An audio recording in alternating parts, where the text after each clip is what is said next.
Hey guys, and welcome to today's video. I am in my workout room because I'm filming this video, and then I'll be doing some pregnancy, high-risk pregnancy exercise type videos as well. So look forward to those coming this week and next week following this pregnancy update. This video is just going to be a 10-week pregnancy update.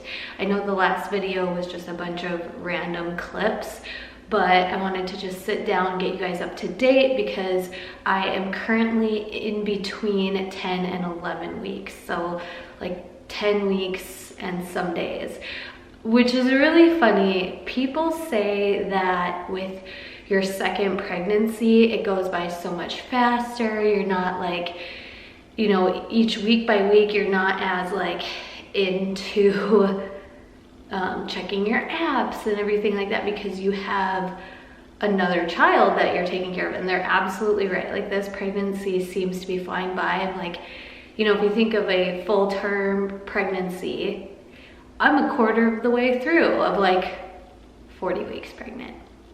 I'm a quarter of the way, and that's pretty exciting. So just to kind of talk about some symptoms I've been having. Right now at 10 weeks, my nausea is like slightly going away. I do still notice it in the evening though. It's really weird. I'm waking up early in the morning to get a little bit of work done, have some me time before Bryce wakes up, and my nausea isn't that bad in the morning. But in the evening and afternoonish, it can kind of be off. And I was asking my husband, I'm like, was it like this with Bryce? And he's like, well, remember with Bryce, my son, I couldn't cook anything because I was so like, I had a ton of food aversions, and I don't have as many food aversions with this pregnancy. I'm gonna look at my notes here so I kind of stay on track. I have been taking naps during the day. When I lay my son down for his nap, I kind of do 1 to 2 things. And then after I do those things, I go lay down, and then I sleep until he wakes up from his nap. And then when he wakes up from his nap, I get him out of his crib. We go downstairs and cuddle on the recliner because we both seem to be pretty like groggy when we wake up. So we just need a few minutes to like sit and wake up and become alert again. But prior to pregnancy, I do not nap during the day. I'm the type of person that would rather like go to bed early, sleep in, and then just be awake all day long. I've never, and we don't even have a shade on our master bedroom window. So it's daylight, there's light, and I just fall asleep. So that's kind of different. But I'm still tired by like 7 p.m. Like, I get so tired in the evening, and not pregnant, I go to bed early. So it just makes me even more sensitive to my bedtimes. And I talked about this in my last video, and a lot of you guys were so sweet in your comments and everything like that.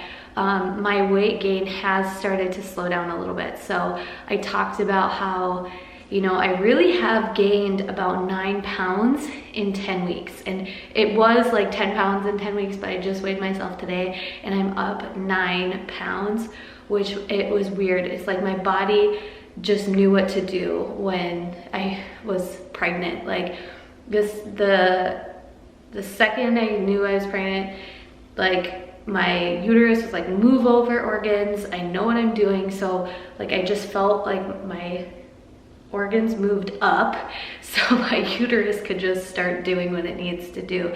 And my belly, I feel like, just bloated way earlier. It became wide way earlier. But I do feel like this week it's slowed down a little bit, and my weight has also shown that. I'm trying to stay as healthy as I can during this pregnancy, and I will be doing what I eat in a day videos, so you guys will get to see kind of like what I eat day to day.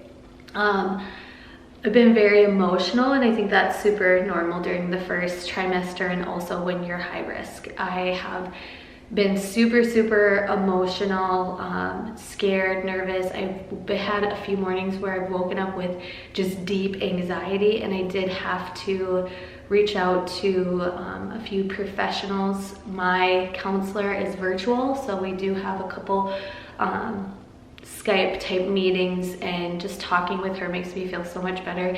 Ain't no shame in therapy, my friends. It's really not that expensive. Like, adjust your budget, you can afford it, and your family doesn't deserve to have all of your, you know, emotional moments dumped onto them. And my husband is super supportive. He is super understanding. He is super positive and uplifting towards me with this subject, but there's just some things, like, I know they're silly, but I just want to work through them. So I have been reaching out to my counselor, and that's helped a lot.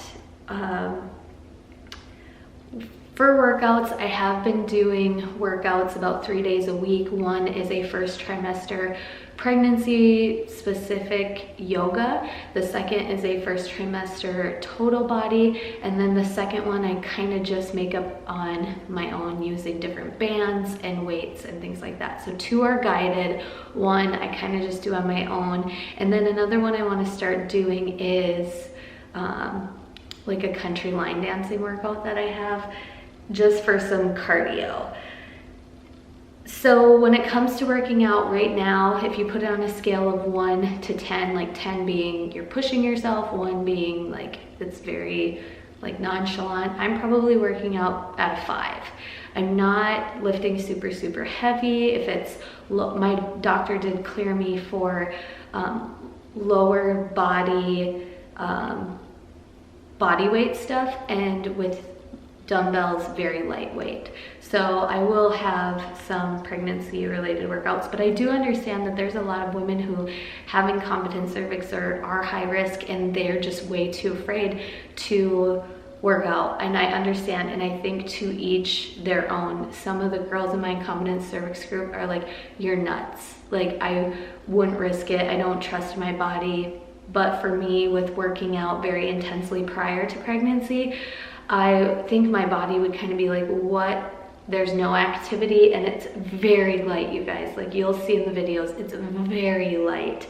I've been having very dry skin. Like, my forehead is so dry, like all the time. My forehead is really dry. My shoulders are dry. My legs are dry. And I just have a lot of dry skin. And I do live in Minnesota, so like currently filming this video, it is negative 20 degrees outside and feels like negative 42. So that could attest to a lot of my dry skin, but I don't remember having this dry of skin with Bryce. And for cravings, I've been craving a lot of raw fruits and vegetables, apples, carrots, celery, hummus, bell peppers, but I've also been craving candy too, like chocolate. We got these chocolate sea salt caramels from Costco.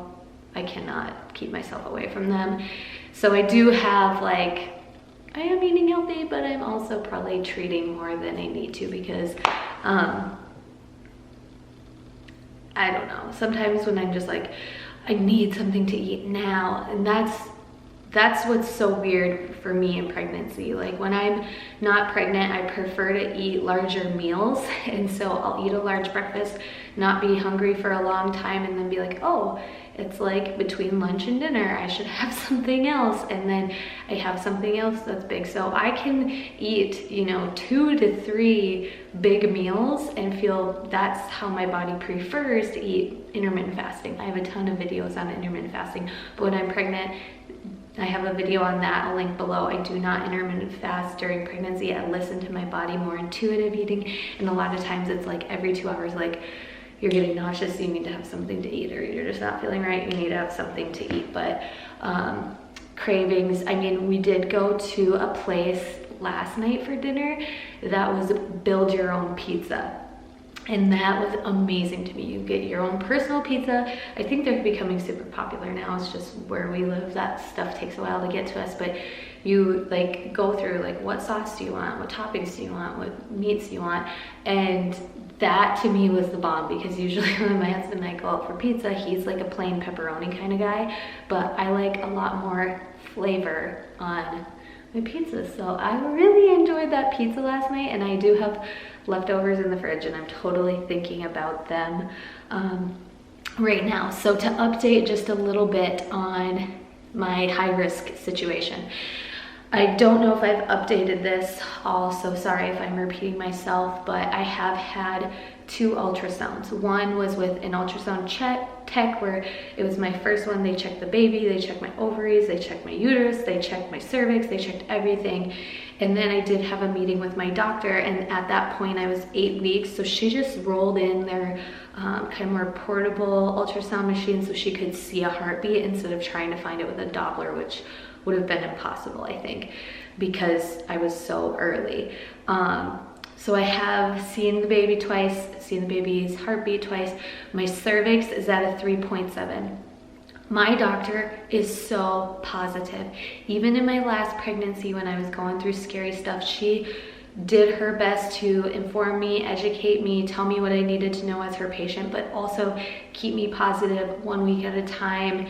And I need that, you know, like I can scare myself, I can make myself anxious. I don't need a doctor to help me in that department. So she's very positive, and she's like, I did choose to work with the high risk team at the place where they did the cerclage for my son, because they do it all the time. They are a specialized team in this area, and well, not in like the physical area, but in this expertise. And the day like I got my cerclage, the surgeon was very informative. He was like, you know, I'm doing 2 of these today, and this is the situation. They were just really made me feel good in their confidence in what they do. So I did ask her, like, would you mind if I got the surgery with that team down in Minneapolis, Minnesota? And she was like, I agree with that. Just make sure it'll go fine with your insurance. And thank the Lord, we got new insurance, and it seems to be they are in our network. So grateful for that. And I have a consultation with him with that. Okay, so this is the funny thing. It's a team of people. The person that I have a consultation with on the 17th of January is the man who placed my cerclage, emergency cerclage, with my son at 21 weeks. But they had to insert a balloon because I was dilated. They had to push him back up in there. It was a very risky surgery, and I get to thank him and I get to see him again. And you know, I don't know I don't know why I'm the most excited about that. Like, obviously we're going to talk about this pregnancy and what our game plan is for that, but I'm so excited to talk to him about I'm so excited to talk to him and just thank him and show him a picture of our son and be like, you saved his life, you know. And I'm really looking forward to that. So that's January 17th, and I'm guessing then is when I will know more about when my cerclage date will be for this pregnancy. I would imagine it'd be in the like 1 to 2 weeks following that consultation, and my cervix is measuring a 3.7 as of 8 weeks. So I'm 10 weeks-ish right now. I don't know if it has changed at all, but my doctor's like, Joelle, a 3.7 is great, and if we can get a cerclage at a 3.7 and your cervix holds stable, like, we're gonna do this again, you know, we're gonna do this, and this will be great, and this time it'll be so different. And that's what I'm praying for, because the best case scenario right now would be to get my cerclage at a 3.7, a very good length. My cervix stay stable throughout my pregnancy, me take it easier, but still care for my son, you know, like, he is very important to me, and obviously this baby is too, and I don't want to do anything to compromise the success of this baby for my son and vice versa. It is such a hard position to be in as a mom because Bryce is my son, and I love him to death, and I am grateful that he is so young, because if I do have to do bed rest or hospital bed rest, or because that would be like the worst case scenario, or loss, he wouldn't know, he wouldn't remember. And I know it's kind of like weird to go there, but that's where my head kind of goes. And we're hoping for the best case scenario though, which would be cerclage, get it at a good length, 3.7 or whatever they can do, and stay stable, stay strong, stay positive, and hopefully make it to my due date, which is the end of July. But with Bryce, he came at 37 weeks, 2 weeks after I had my cerclage out. So that's my update. I know this has been a long video, but I really just wanted to sit down and chat with you guys. I appreciate you watching, supporting me, this channel, this revamp. Like, becoming a mom this last year has just been really hard on me, and I do hope to open up and talk about some of those things. But that's why my YouTube channel kind of went absent, is because I was just going through so much emotionally. I didn't know if I was in a position where I could talk about it, or I should talk about it, or if I'm just gonna become this like negative Nancy. I don't know, I just went through a lot. But I want to share this pregnancy because I know so many of you reach out to me daily because of these videos, and my story with Bryce gave you hope, and I want to be real and honest on this, you know, round 2 type of journey, no matter what it brings. Honestly, no matter what it brings, I appreciate your prayers. Know that if you put a comment in the comment section and you tell me your story and I say I'm praying for you, know that you are on my prayer list by name, and we can be here to support each other.